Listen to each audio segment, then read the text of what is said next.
Punjabi radio USA ਸੁਣ ਰਹੇ ਸਾਰੇ ਹੀ ਸਰੋਤਿਆਂ ਨੂੰ ਮੇਰੇ ਜਗਮੋਹਨ ਸਿੰਘ ਵੱਲੋਂ ਪਿਆਰ ਭਰੀ ਸਤਿ ਸ਼੍ਰੀ ਅਕਾਲ। ਅੱਜ 10 ਅਗਸਤ ਦਿਨ ਬੁੱਧਵਾਰ ਪ੍ਰੋਗਰਾਮ ਲੈ ਕੇ ਹਾਜ਼ਰ ਹਾਂ ਅਪਡੇਟ ਅਮਰੀਕਾ, ਜਿਸ ਦੇ ਵਿੱਚ ਤੁਹਾਨੂੰ ਵਰਲਡ ਨਿਊਜ਼, ਅਮਰੀਕਾ ਦੀਆਂ ਨਿਊਜ਼, ਮੌਸਮ ਦੇ ਬਾਰੇ ਜਾਣਕਾਰੀ, ਇਕਨੋਮੀ ਦੀ ਜਾਣਕਾਰੀ, ਵੱਖ-ਵੱਖ ਕੰਟਰੀ ਦੇ ਹਿਸਾਬ ਦੇ ਨਾਲ ਕਰੰਸੀ ਐਕਸਚੇਂਜ ਰੇਟ ਅਤੇ ਸੋਨੇ ਅਤੇ ਚਾਂਦੀ ਦੇ ਭਾਅ ਦੱਸਾਂਗੇ। ਖਬਰਾਂ ਦੀ ਸ਼ੁਰੂਆਤ ਕਰਨ ਤੋਂ ਪਹਿਲਾਂ ਅਸੀਂ ਧੰਨਵਾਦ ਕਰਦੇ ਹਾਂ ਆਪਣੇ ਸਪਾਂਸਰਜ਼ ਦਾ, ਜਿਨ੍ਹਾਂ ਨੇ ਅੱਜ ਦੇ ਇਸ ਪ੍ਰੋਗਰਾਮ ਦੇ ਵਿੱਚ ਸਹਿਯੋਗ ਪਾਇਆ। ਅੱਜ ਦੀਆਂ ਖਬਰਾਂ ਦੇ ਸਪਾਂਸਰਜ਼ ਹਨ ਖਾਲਸਾ ਇੰਸ਼ੋਰੈਂਸ ਏਜੰਸੀ ਵਾਲੇ ਸੈਨ ਹੋਜ਼ੇ ਤੋਂ, ਜੋ ਕਿ ਹਰ ਪ੍ਰਕਾਰ ਦੀ ਇੰਸ਼ੋਰੈਂਸ ਕਰਦੇ ਹਨ ਅਤੇ ਕਿਸੇ ਵੀ ਤਰ੍ਹਾਂ ਦੀ ਇੰਸ਼ੋਰੈਂਸ ਦੀ ਜਾਣਕਾਰੀ ਦੇ ਲਈ ਤੁਸੀਂ ਇਹਨਾਂ ਨੂੰ ਕਾਲ ਕਰ ਸਕਦੇ ਹੋ 408-272-2500 ਤੇ। ਇਸ ਦੇ ਨਾਲ ਸੰਤੋਖ ਸਿੰਘ ਬਾਸੀ, ਪਰਮਜੀਤ ਕੌਰ ਜੀ ਬਾਸੀ ਫਰੀਮੌਂਟ ਤੋਂ, ਮਨਜੀਤ ਸਿੰਘ ਨਰਿੰਦਰ ਕੌਰ ਕਲਾਰ ਜੀ ਕਲੋਵਿਸ ਤੋਂ ਅਤੇ ਗਿਆਨ ਸਿੰਘ ਨਾਗਰਾ ਜੀ ਸੈਨ ਹੋਜ਼ੇ ਤੋਂ। ਜੇਕਰ ਤੁਸੀਂ ਵੀ ਇਸ ਪ੍ਰੋਗਰਾਮ ਨੂੰ ਜਾਂ ਪੰਜਾਬੀ ਰੇਡੀਓ USA ਦੇ ਕਿਸੇ ਵੀ ਹੋਰ ਪ੍ਰੋਗਰਾਮ ਨੂੰ ਸਪਾਂਸਰ ਕਰਨਾ ਚਾਹੁੰਦੇ ਹੋ ਤਾਂ ਤੁਸੀਂ ਕਾਲ ਕਰ ਸਕਦੇ ਹੋ 408-722-7698 ਤੇ, ਜਾਂ ਫਿਰ ਈਮੇਲ ਕਰ ਸਕਦੇ ਹੋ ਸਾਡੇ ਈਮੇਲ ਐਡਰੈਸ info@punjabiradiousa.com ਤੇ। ਹੁਣ ਵਧਦੇ ਹਾਂ ਜੀ ਅੱਜ ਦੀ ਪਹਿਲੀ ਖਬਰ ਵੱਲ।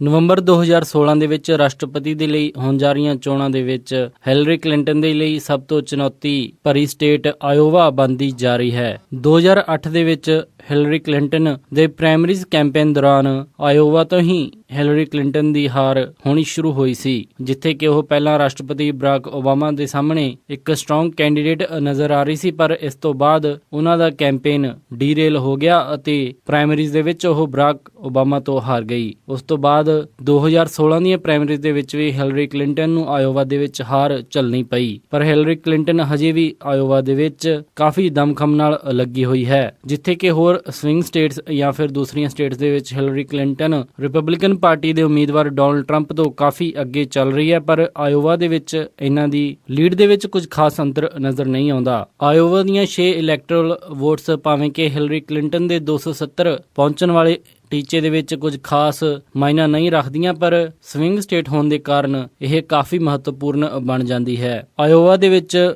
ਰਾਸ਼ਟਰਪਤੀ ਬਰਾਕ ਓਬਾਮਾ ਆਪਣੀਆਂ ਦੋਨੇ ਟਰਮਸ ਦੇ ਵਿੱਚ ਜਿੱਤੇ ਸਨ ਅਤੇ ਉਸ ਤੋਂ ਪਹਿਲਾਂ ਬਿਲ ਕਲਿੰਟਨ, ਐਲ ਗੋਰ ਅਤੇ ਟਾਮ ਹਾਰਕਿਨ ਆਇਓਵਾ ਦੇ ਵਿੱਚ ਇਹ ਜਿੱਤ ਚੁੱਕੇ ਹਨ, ਪਰ ਹਿਲਰੀ ਕਲਿੰਟਨ ਦੇ ਲਈ ਆਇਓਵਾ ਸਟੇਟ ਕੁਝ ਖਾਸ ਨਹੀਂ ਨਜ਼ਰ ਆਉਂਦੀ। ਇੱਥੋਂ ਦੇ ਗਵਰਨਰ ਵੀ ਰਿਪਬਲਿਕਨ ਪਾਰਟੀ ਦੇ ਹਨ ਅਤੇ ਉਹ ਡੋਨਲਡ ਟਰੰਪ ਦਾ ਕਾਫੀ ਸਮਰਥਨ ਕਰਦੇ ਹਨ। ਆਇਓਵਾ ਦੇ ਗਵਰਨਰ ਟੈਰੀ ਬ੍ਰੈਨਸਟੈਡ, ਜੋ ਕਿ ਅਮਰੀਕਨ ਹਿਸਟਰੀ ਦੇ ਵਿੱਚ ਸਭ ਤੋਂ ਲੰਬੇ ਸਮੇਂ ਤੋਂ ਸਰਵ ਕਰ ਰਹੇ ਗਵਰਨਰ ਹਨ, ਉਹਨਾਂ ਨੇ ਕਿਹਾ ਕਿ ਮਾਈਕ ਪੈਂਸ ਦੀ ਮੌਜੂਦਗੀ ਨਾਲ ਡੋਨਲਡ ਟਰੰਪ ਦੀ ਉਮੀਦਵਾਰੀ ਹੋਰ ਵੀ ਸਟਰੋਂਗ ਹੋ ਗਈ ਹੈ। ਆਇਓਵਾ ਦੇ ਵਿੱਚ ਸਭ ਤੋਂ ਜ਼ਿਆਦਾ ਅਨਪੜ੍ਹ ਗੋਰਿਆਂ ਦੀ ਪੋਪੂਲੇਸ਼ਨ ਮੰਨੀ ਜਾਂਦੀ ਹੈ, ਜੋ ਕਿ ਹਿਲਰੀ ਕਲਿੰਟਨ ਦੇ ਲਈ ਹੋਰ ਵੀ ਚੁਣੌਤੀ ਪੈਦਾ ਕਰ ਰਹੀ ਹੈ। ਇੱਥੋਂ ਦੇ ਵਾਈਟ ਲੋਕ ਜ਼ਿਆਦਾਤਰ ਡੋਨਲਡ ਟਰੰਪ ਨੂੰ ਖੁੱਲ੍ਹੇ ਤੌਰ ਦੇ ਉੱਤੇ ਸਮਰਥਨ ਦੇ ਰਹੇ ਹਨ।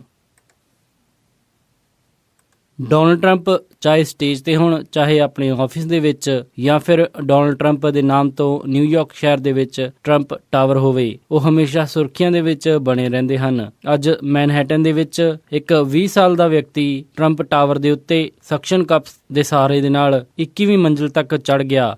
ਇਸ ਤੋਂ ਬਾਅਦ ਦੇ ਵਿੱਚ ਪੁਲਿਸ ਨੇ ਉਸ ਨੂੰ ਗ੍ਰਿਫਤਾਰ ਕਰ ਲਿਆ। ਪੁਲਿਸ ਅਧਿਕਾਰੀਆਂ ਨੇ ਦੱਸਿਆ ਕਿ ਇਸ ਵਿਅਕਤੀ ਦਾ ਮਕਸਦ ਇਸ ਤਰ੍ਹਾਂ ਚੜ੍ਹਨ ਦਾ ਇੱਕੋ ਹੀ ਸੀ ਕਿ ਉਹ ਡੋਨਲਡ ਟਰੰਪ ਨੂੰ ਮਿਲਣਾ ਚਾਹੁੰਦਾ ਸੀ। ਪਹਿਲਾਂ ਪੁਲਿਸ ਨੇ ਪੌੜੀ ਲਾ ਕੇ ਉਸ ਨੂੰ ਰੋਕਣ ਦੀ ਕੋਸ਼ਿਸ਼ ਕੀਤੀ, ਪਰ ਉਹ ਕਾਫੀ ਉਚਾਈ ਤੇ ਪਹੁੰਚ ਚੁੱਕਿਆ ਸੀ, ਇਸ ਲਈ ਪੁਲਿਸ ਨੇ ਇਹ ਖਤਰਾ ਨਾ ਲੈਂਦੇ ਹੋਏ ਉਸ ਮੰਜ਼ਿਲ ਤੇ ਜਾ ਕੇ ਉਸ ਦੀ ਖਿੜਕੀ ਖੋਲ ਕੇ ਉਸ ਨੂੰ ਫੜਿਆ। ਇਹ ਟਰੰਪ ਟਾਵਰ ਕੁੱਲ 58 ਮੰਜ਼ਿਲ ਦਾ ਹੈ। ਪੁਲਿਸ ਨੇ ਉਸ ਦਾ ਨਾਮ ਹਜੇ ਤੱਕ ਰਿਵੀਲ ਨਹੀਂ ਕੀਤਾ, ਪਰ ਇਸ ਨੇ ਕੁਝ ਹਫ਼ਤੇ ਪਹਿਲਾਂ ਇੱਕ ਵੀਡੀਓ ਪਾਈ ਸੀ ਜਿਸ ਦੇ ਵਿੱਚ ਉਸਨੇ ਡੋਨਲਡ ਟਰੰਪ ਦੇ ਨਾਲ ਮੀਟਿੰਗ ਕਰਨ ਦੀ ਗੱਲਬਾਤ ਕਹੀ ਸੀ। ਉਸ ਨੂੰ ਪੁਲਿਸ ਨੇ New York city health and mental evaluation centre ਦੇ ਵਿੱਚ ਭਰਤੀ ਕਰਵਾ ਦਿੱਤਾ ਹੈ। ਉਸ ਨੂੰ ਅੱਜ ਰਾਤ ਹਸਪੀਟਲ ਦੇ ਵਿੱਚ ਰੱਖਿਆ ਜਾਵੇਗਾ ਤੇ ਛੁੱਟੀ ਮਿਲਣ ਤੋਂ ਬਾਅਦ ਉਸ ਨੂੰ ਗ੍ਰਿਫਤਾਰ ਕੀਤਾ ਜਾਏਗਾ ਅਤੇ ਉਸ ਨੂੰ ਪ੍ਰਾਈਵੇਟ ਪ੍ਰਾਪਰਟੀ ਦੇ ਵਿੱਚ ਟ੍ਰੈਸਪਾਸ ਕਰਨ ਦੇ ਚਾਰਜਸ ਲਾਏ ਜਾਣਗੇ।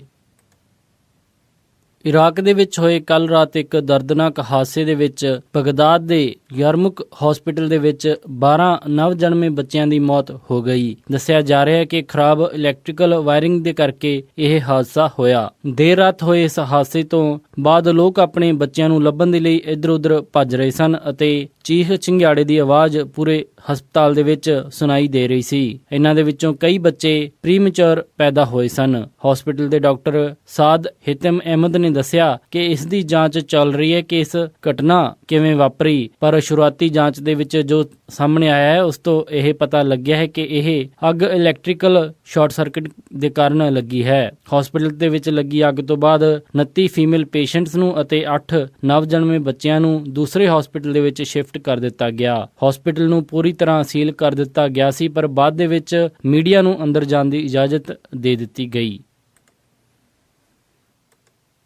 ਰੀਓ ਓਲੰਪਿਕਸ ਦੇ ਵਿੱਚ ਸਿਕਿਉਰਿਟੀ ਦਾ ਲਗਾਤਾਰ ਖਤਰਾ ਬਣਿਆ ਹੋਇਆ ਹੈ, ਚਾਹੇ ਉਹ ਖਿਡਾਰੀ ਹੋਣ ਜਾਂ ਫਿਰ ਸੈਲਾਨੀ ਜੋ ਕਿ ਓਲੰਪਿਕਸ ਦੇਖਣ ਦੇ ਲਈ ਬ੍ਰਾਜ਼ੀਲ ਪਹੁੰਚੇ ਹਨ। ਪੁਲਿਸ ਪੈਟਰੋਲਿੰਗ ਲਗਾਤਾਰ ਕਰ ਰਹੀ ਹੈ ਤਾਂ ਕਿ ਸਟਰੀਟ ਵਾਇਲੈਂਸ ਅਤੇ ਹੋਰ ਕਿਸੇ ਵੀ ਪ੍ਰਕਾਰ ਦੀ ਘਟਨਾ ਤੋਂ ਬਾਹਰੋਂ ਆਏ ਲੋਕਾਂ ਨੂੰ ਬਚਾਇਆ ਜਾ ਸਕੇ। ਕੱਲ ਓਲੰਪਿਕ ਦੀ ਇੱਕ ਗੇਮ ਬੱਸ ਦੇ ਉੱਤੇ ਪੱਥਰਾਂ ਦੇ ਨਾਲ ਹਮਲਾ ਕੀਤਾ ਗਿਆ। ਇਸ ਤੋਂ ਬਾਅਦ ਦੇ ਵਿੱਚ ਮਿਲਟਰੀ ਪੁਲਿਸ ਕਾਰ ਦੇ ਉੱਤੇ ਇੱਕ ਬੰਦੂਕਧਾਰੀ ਨੇ ਹਮਲਾ ਵੀ ਕੀਤਾ ਅਤੇ ਕਈ ਸ਼ਾਟ ਉਸ ਦੀ ਗੱਡੀ ਦੇ ਉੱਤੇ ਫਾਇਰ ਕੀਤੇ। ਇਸ ਪੂਰੀ ਘਟਨਾ ਦੇ ਵਿੱਚ 3 ਪੁਲਿਸ ਪੈਟਰੋਲ ਦੇ ਮੈਂਬਰ ਜ਼ਖਮੀ ਹੋ ਗਏ ਹਨ। ਬ੍ਰਾਜ਼ੀਲ ਦੇ ਜਸਟਿਸ ਮਿਨਿਸਟਰ ਅਲੈਗਜ਼ੈਂਡਰੇ ਦੀ ਮੋਰੇਜ਼ ਨੇ ਦੱਸਿਆ ਹੈ ਕਿ ਇਹ ਹਮਲਾ ਦੇਸ਼ ਦੇ ਲਈ ਇੱਕ ਸ਼ਰਮਨਾਕ ਘਟਨਾ ਹੈ। ਇਸ ਤੋਂ ਪਹਿਲਾਂ ਸਵੀਡਨ ਦੇ ਕੁਝ ਟੂਰਿਸਟ ਨੂੰ ਵੀ ਅਗਵਾ ਕਰ ਲਿਆ ਗਿਆ ਸੀ ਜਦੋਂ ਉਹ ਇੱਕ ਸਲਮ ਏਰੀਏ ਨੂੰ ਵਿਜ਼ਿਟ ਕਰਨ ਗਏ ਸਨ। ਪੋਰਚੁਗਲ ਦੇ ਐਜੂਕੇਸ਼ਨ ਮਿਨਿਸਟਰ ਨੂੰ ਗਨ ਪੁਆਇੰਟ ਦੇ ਉੱਤੇ ਲੁੱਟ ਲਿਆ ਗਿਆ ਸੀ। ਸੋ ਇਸ ਤਰ੍ਹਾਂ ਦੀਆਂ ਕਈ ਘਟਨਾਵਾਂ ਓਲੰਪਿਕਸ ਦੇ ਵਿੱਚ ਦੇਖਣ ਨੂੰ ਮਿਲ ਰਹੀਆਂ ਹਨ। ਜੇਕਰ ਮੈਡਲ ਟੈਲੀ ਦੇ ਉੱਤੇ ਨਜ਼ਰ ਮਾਰੀਏ ਤਾਂ ਇਸ ਸਮੇਂ US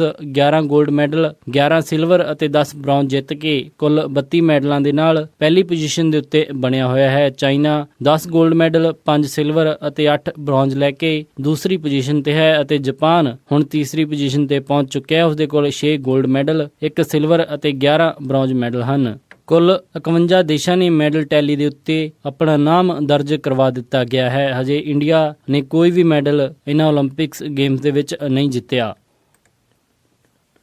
ਕੋਲੋਰਾਡੋ ਦੇ ਲੇਕਵੁੱਡ 'ਚ ਸਥਿਤ ਮੈਲੀ ਚਰਚ ਦੀ ਈਸਾਈ ਪ੍ਰਚਾਰਕ ਨੇ ਲੋਕਾਂ ਨੂੰ ਸੰਬੋਧਿਤ ਕਰਦੇ ਹੋਏ ਸਿੱਖਾਂ ਦੀ ਦਸਤਾਰ ਬਾਰੇ ਲੋਕਾਂ ਨੂੰ ਜਾਣੂ ਕਰਵਾਇਆ ਅਤੇ ਕਿਹਾ ਕਿ ਸਿੱਖਾਂ ਦੀ ਦਸਤਾਰ ਸੁੱਖ ਸ਼ਾਂਤੀ ਦੀ ਪ੍ਰਤੀਕ ਹੈ। ਉਹਨਾਂ ਨੇ ਕਿਹਾ ਕਿ 500 ਸਾਲ ਪਹਿਲਾਂ ਭਾਰਤ ਦੇ ਵਿੱਚ ਜਾਤੀਵਾਦ ਜ਼ੋਰਾਂ ਤੇ ਸੀ। ਜਦੋਂ ਚਾਰੇ ਪਾਸੇ ਜੰਗ ਦਾ ਮਾਹੌਲ ਸੀ, ਉਦੋਂ ਸਿੱਖਾਂ ਦੇ 10ਵੇਂ ਗੁਰੂ ਸ਼੍ਰੀ ਗੁਰੂ ਗੋਬਿੰਦ ਸਿੰਘ ਜੀ ਨੇ ਦਸਤਾਰਧਾਰੀ ਖਾਲਸਾ ਸਾਜਿਆ ਸੀ, ਜੋ ਲੱਖਾਂ ਲੋਕਾਂ 'ਚੋਂ ਇਕੱਲਾ ਖੜਾ ਨਜ਼ਰ ਆਉਂਦਾ ਸੀ ਅਤੇ ਵੱਖਰਾ ਨਜ਼ਰ ਆਉਂਦਾ ਸੀ। ਉਹਨਾਂ ਨੇ ਦੱਸਿਆ ਕਿ ਇਹ ਪੱਗ ਬੰਨ੍ਹਣ ਦੀ ਪ੍ਰਥਾ ਉਹਨਾਂ ਨੇ ਇਸ ਲਈ ਚਲਾਈ ਤਾਂ ਕਿ ਹਜ਼ਾਰਾਂ ਲੋਕਾਂ ਦੀ ਭੀੜ ਦੇ ਵਿੱਚ ਇੱਕ ਸਿੱਖ ਵੱਖਰਾ ਖੜਾ ਨਜ਼ਰ ਆਉਂਦਾ ਸੀ ਅਤੇ ਕੋਈ ਵੀ ਜ਼ਰੂਰਤਮੰਦ ਉਸ ਨੂੰ ਆਵਾਜ਼ ਦੇ ਕੇ ਮਦਦ ਦੇ ਲਈ ਸੱਦ ਲੈਂਦਾ ਸੀ। ਉਹਨਾਂ ਨੇ ਕਿਹਾ ਕਿ ਦਸਤਾਰ ਵਾਲੇ ਇਹ ਸਿੱਖ ਹਰ ਕਿਸੇ ਦੀ ਬਿਨਾਂ ਕਿਸੇ ਭੇਦਭਾਵ ਦੇ ਮਦਦ ਕਰਦੇ ਹਨ। ਇਹਨਾਂ ਦੇ ਹੁੰਦਿਆਂ ਸਾਨੂੰ ਸਾਰਿਆਂ ਨੂੰ ਸੁਰੱਖਿਆ ਮਹਿਸੂਸ ਹੁੰਦੀ ਹੈ। ਉਹਨਾਂ ਨੇ ਇਹ ਵੀ ਕਿਹਾ ਕਿ ਜਦੋਂ ਕੋਈ ਦਸਤਾਰ ਵਾਲਾ ਮਿਲ ਜਾਵੇ ਤਾਂ ਕੋਈ ਬੇਸਹਾਰਾ, ਭੁੱਖਾ ਜਾਂ ਕੋਈ ਵੀ ਲੋੜਵੰਦ ਵਿਅਕਤੀ ਹੋਵੇ ਉਸ ਨੂੰ ਸਹਾਰਾ ਮਿਲ ਜਾਂਦਾ ਹੈ। ਜਿੱਥੇ ਕਿ ਦਸਤਾਰ ਦੀ ਅਹਿਮੀਅਤ ਹੁਣ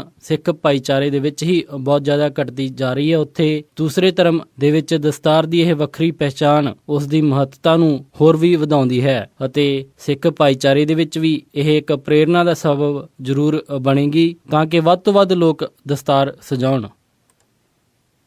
ਟਰਕੀ ਦੇ ਵਿੱਚ ਕੁਰਦਿਸ਼ ਰਿਬੈਲ ਦੇ ਵੱਲੋਂ ਕੀਤੇ ਜਾ ਰਹੇ ਹਮਲਿਆਂ ਦੇ ਵਿੱਚ 12 ਲੋਕਾਂ ਦੀ ਮੌਤ ਹੋ ਗਈ ਹੈ। ਟਰਕੀ ਦੇ ਅਧਿਕਾਰੀਆਂ ਨੇ ਦੱਸਿਆ ਕਿ ਕੁਰਦਿਸ਼ੀਅਨ ਵਰਕਰ ਪਾਰਟੀ, ਜੋ ਕਿ PKK ਦੇ ਨਾਲ ਜਾਣੀ ਜਾਂਦੀ ਹੈ, ਉਸਨੇ ਕਈ ਬੰਬ ਧਮਾਕੇ ਕਰਦੇ ਹੋਏ 12 ਲੋਕਾਂ ਨੂੰ ਮਾਰ ਦਿੱਤਾ ਹੈ। ਇਹਨਾਂ ਦੇ ਵਿੱਚੋਂ 4 ਸੋਲਜਰਜ਼ ਇਰਾਕ ਦੇ ਨਾਲ ਬਾਰਡਰ ਦੇ ਉੱਤੇ ਤੈਨਾਤ ਸਨ। ਇੱਕ ਹੋਰ ਹੋਏ ਬੰਬ ਧਮਾਕੇ ਦੇ ਵਿੱਚ 5 ਸਿਵਿਲੀਅਨਜ਼ ਲੋਕਾਂ ਦੀ ਮੌਤ ਹੋ ਗਈ ਹੈ। ਇਹ ਦੋਨੇ ਧਮਾਕੇ ਲੜੀਵਾਰ ਹੋਏ ਅਤੇ ਇਸ ਤੋਂ ਬਾਅਦ ਇੱਕ ਹੋਰ ਧਮਾਕਾ ਹੋਇਆ ਜਿਸ ਦੇ ਵਿੱਚ 3 ਲੋਕਾਂ ਦੀ ਮੌਤ ਹੋਈ।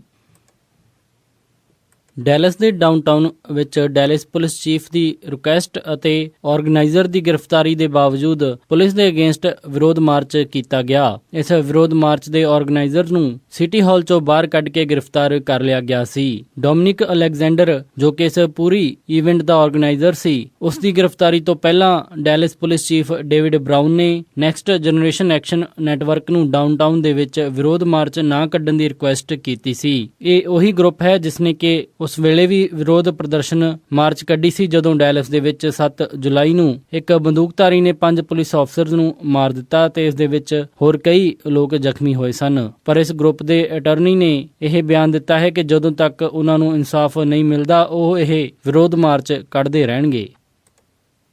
ਯੂਨੀਅਨ ਸਿਟੀ ਕੰਟੈਪੋ ਪਾਰਕ ਦੇ ਵਿੱਚ ਹੋਈ ਬੇਅਦਬੀ ਦੀ ਘਟਨਾ, ਜਿੱਥੇ ਕਿ ਗੁਟਕਾ ਸਾਹਿਬ ਦੇ ਪੱਤਰੇ ਪਾੜ ਕੇ ਇੱਕ ਵਿਅਕਤੀ ਸਿੱਟ ਕੇ ਭੱਜ ਗਿਆ ਸੀ। ਉਸ ਮਾਮਲੇ ਦੇ ਵਿੱਚ ਅੱਜ ਸ਼ਾਮ 5 ਵਜੇ ਯੂਨੀਅਨ ਸਿਟੀ ਦੇ ਮੇਅਰ, ਪੁਲਿਸ ਅਫਸਰ ਸਮੇਤ ਪਾਰਕ ਦੇ ਵਿੱਚ ਪਹੁੰਚੇ ਅਤੇ ਉੱਥੇ ਸਿੱਖ ਭਾਈਚਾਰੇ ਦੇ ਲੋਕਾਂ ਨੇ ਇਕੱਠੇ ਹੋ ਕੇ ਉਸ ਨੂੰ ਗ੍ਰਿਫਤਾਰ ਕਰਨ ਦੀ ਅਪੀਲ ਕੀਤੀ। ਮਿਲੀ ਸੂਚਨਾ ਦੇ ਮੁਤਾਬਿਕ ਜੋ ਵਿਅਕਤੀ ਇਹ ਬੇਅਦਬੀ ਕਰਕੇ ਭੱਜਿਆ ਸੀ, ਉਸ ਦੀ ਕਾਰ ਦਾ ਨੰਬਰ ਟਰੇਸ ਕਰ ਲਿਆ ਗਿਆ ਸੀ ਅਤੇ ਉਸ ਦੀ ਜਾਣਕਾਰੀ ਪੁਲਿਸ ਨੂੰ ਵੀ ਦੇ ਦਿੱਤੀ ਗਈ ਹੈ। ਪੁਲਿਸ ਨੇ ਆਖਿਆ ਹੈ ਕਿ ਜੇਕਰ ਇਹ ਹਰਕਤ ਕਰਨ ਵਾਲੇ ਦੇ ਖਿਲਾਫ ਉਹਨਾਂ ਨੂੰ ਗਵਾਹੀ ਦੇਣ ਵਾਲੇ ਬੰਦੇ ਮਿਲਦੇ ਹਨ ਤਾਂ ਜ਼ਰੂਰ ਇਸ ਮਾਮਲੇ ਦੇ ਵਿੱਚ ਸਹੀ ਕਦਮ ਚੱਕਣਗੇ ਅਤੇ ਉਸ ਵਿਅਕਤੀ ਨੂੰ ਗ੍ਰਿਫਤਾਰ ਵੀ ਕਰਨਗੇ। ਯੂਨੀਅਨ ਸਿਟੀ ਦੀ ਮੇਅਰ ਨੇ ਵੀ ਇਸ ਗੱਲ ਦਾ ਪੂਰਾ ਭਰੋਸਾ ਦਿਵਾਇਆ ਹੈ ਕਿ ਇਸ ਦੇ ਉੱਤੇ ਫੌਰਨ ਕੋਈ ਨਾ ਕੋਈ ਐਕਸ਼ਨ ਜ਼ਰੂਰ ਲਿਆ ਜਾਵੇਗਾ।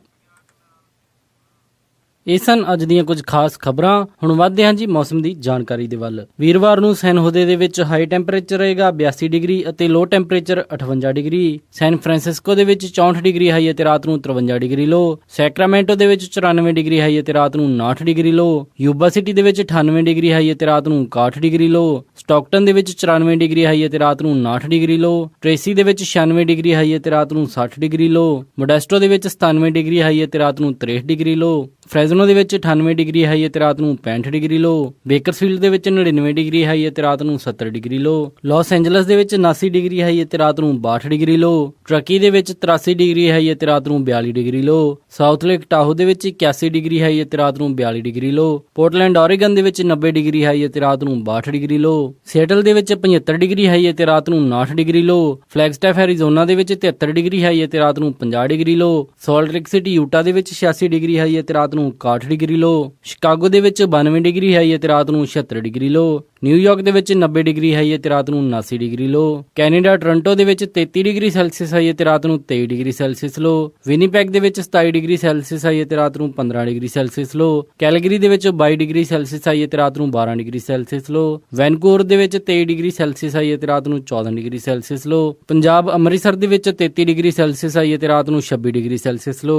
ਮੈਲਬਰਨ ਆਸਟ੍ਰੇਲੀਆ ਦੇ ਵਿੱਚ 14 ਡਿਗਰੀ ਸੈਲਸੀਅਸ ਹਾਈ ਅਤੇ ਰਾਤ ਨੂੰ 7 ਡਿਗਰੀ ਸੈਲਸੀਅਸ ਲੋ। ਲੰਡਨ ਦੇ ਵਿੱਚ 21 ਡਿਗਰੀ ਸੈਲਸੀਅਸ ਹਾਈ ਅਤੇ ਰਾਤ ਨੂੰ 14 ਡਿਗਰੀ ਸੈਲਸੀਅਸ ਲੋ। ਬਰਲਿਨ ਦੇ ਵਿੱਚ 19 ਡਿਗਰੀ ਸੈਲਸੀਅਸ ਹਾਈ ਅਤੇ ਰਾਤ ਨੂੰ 13 ਡਿਗਰੀ ਸੈਲਸੀਅਸ ਲੋ। ਅਤੇ ਫਰਾਂਸ ਪੈਰਿਸ ਦੇ ਵਿੱਚ 22 ਡਿਗਰੀ ਸੈਲਸੀਅਸ ਹਾਈ ਅਤੇ ਰਾਤ ਨੂੰ 13 ਡਿਗਰੀ ਸੈਲਸੀਅਸ ਲੋ ਰਹੇਗਾ ਜੀ। ਇਹ ਸੀ ਜੀ ਮੌਸਮ ਦੀ ਜਾਣਕਾਰੀ। ਤੇ ਹੁਣ ਵਧਦੇ ਹਾਂ ਜੀ ਸਟਾਕ ਮਾਰਕੀਟ ਦੀ ਜਾਣਕਾਰੀ ਦੇ ਵੱਲ। ਬੁੱਧਵਾਰ ਨੂੰ ਕਲੋਜ਼ਿੰਗ ਦੇ ਸਮੇਂ ਡਾਓ ਜੋਨਸ 37 ਅੰਕਾਂ ਦੀ ਗਿਰਾਵਟ ਦੇ ਨਾਲ 18,495.66 ਤੇ ਬੰਦ ਹੋਇਆ। ਨੈਸਡੈਕ 20 ਅੰਕਾਂ ਦੀ ਗਿਰਾਵਟ ਦੇ ਨਾਲ 5204.59 ਤੇ ਬੰਦ ਹੋਇਆ। S&P 6 ਅੰਕਾਂ ਦੀ ਗਿਰਾਵਟ ਦੇ ਨਾਲ 2175.49 ਤੇ ਬੰਦ ਹੋਇਆ। ਵਿਲਸ਼ਾਇਰ 5000 72 ਅੰਕਾਂ ਦੀ ਗਿਰਾਵਟ ਦੇ ਨਾਲ 22,566.71 ਤੇ ਬੰਦ ਹੋਇਆ। ਅਤੇ ਅੱਜ ਦਾ ਸਭ ਤੋਂ ਮਸ਼ਹੂਰ ਸਟਾਕ ਫਿਟਬਿਟ ਇਨਕਲੂਸਿਵ ਦਾ ਰਿਹਾ, ਜਿਸ ਦੀ ਕੀਮਤ 15.05 ਰਹੀ। ਕਰੰਸੀ ਐਕਸਚੇਂਜ ਰੇਟ ਦੇ ਵਿੱਚ ਇੱਕ US ਡਾਲਰ ਦੀ ਕੀਮਤ ₹60.78, ਇੱਕ ਕੈਨੇਡੀਅਨ ਡਾਲਰ ਦੀ ਕੀਮਤ ₹51.14, ਇੱਕ ਬ੍ਰਿਟਿਸ਼ ਪਾਉਂਡ ਦੀ ਕੀਮਤ ₹86.98, ਇੱਕ ਯੂਰੋ ਦੀ ਕੀਮਤ ₹74.65, ਇੱਕ ਆਸਟ੍ਰੇਲੀਅਨ ਡਾਲਰ ਦੀ ਕੀਮਤ ₹51.48, ਇੱਕ ਨਿਊਜ਼ੀਲੈਂਡ ਡਾਲਰ ਦੀ ਕੀਮਤ ₹48.62, ਇੱਕ ਸਿੰਗਾਪੁਰ ਡਾਲਰ ਦੀ ਕੀਮਤ ₹49.77, ਇੱਕ ਬਹਿਰੀਨੀ ਦਿਨਾਰ ਦੀ ਕੀਮਤ ₹177.11, ਇੱਕ ਕੁਵੈਤੀ ਦਿਨਾਰ ਦੀ ਕੀਮਤ $201.23। ਸੋਨੇ ਦਾ ਰੇਟ $1343.48 ਪਰ ਆਉਂਸ ਰਿਹਾ ਅਤੇ ਚਾਂਦੀ $20.07 ਪਰ ਆਉਂਸ ਰਹੀ। ਇਸੇ ਦੇ ਨਾਲ ਖਬਰਾਂ ਦਾ ਇਹ ਬੁਲੇਟਿਨ ਇੱਥੇ ਹੀ ਸਮਾਪਤ ਕਰਦੇ ਹਾਂ ਜੀ। ਉਮੀਦ ਹੈ ਕਿ ਤੁਹਾਨੂੰ ਅੱਜ ਦਾ ਇਹ ਪ੍ਰੋਗਰਾਮ ਪਸੰਦ ਆਇਆ ਹੋਵੇਗਾ। ਕਿਸੇ ਵੀ ਤਰ੍ਹਾਂ ਦੇ ਫੀਡਬੈਕ ਦੇ ਲਈ ਤੁਸੀਂ ਸਾਨੂੰ ਕਾਲ ਕਰ ਸਕਦੇ ਹੋ 408-272-5200 ਤੇ ਜਾਂ ਫਿਰ ਈਮੇਲ ਕਰ ਸਕਦੇ ਹੋ ਸਾਡੇ ਈਮੇਲ ਐਡਰੈਸ info@punjabiradiousa.com ਤੇ। ਇੱਕ ਵਾਰੀ ਫਿਰ ਸਾਰੇ ਸਪਾਂਸਰਸ ਦਾ ਬਹੁਤ-ਬਹੁਤ ਧੰਨਵਾਦ। ਮਿਲਦੇ ਹਾਂ ਜੀ ਅਪਡੇਟ ਅਮਰੀਕਾ ਦੇ ਅਗਲੇ ਅੰਕ ਵਿੱਚ। ਤਦ ਤੱਕ ਲਈ ਸਾਰਿਆਂ ਨੂੰ ਪਿਆਰ ਅਤੇ ਸਤਿਕਾਰ ਭਰੀ ਸਤਿ ਸ਼੍ਰੀ ਅਕਾਲ। ਸੁਣਦੇ ਰਹੋ ਜੀ ਪੰਜਾਬੀ ਰੇਡੀਓ USA।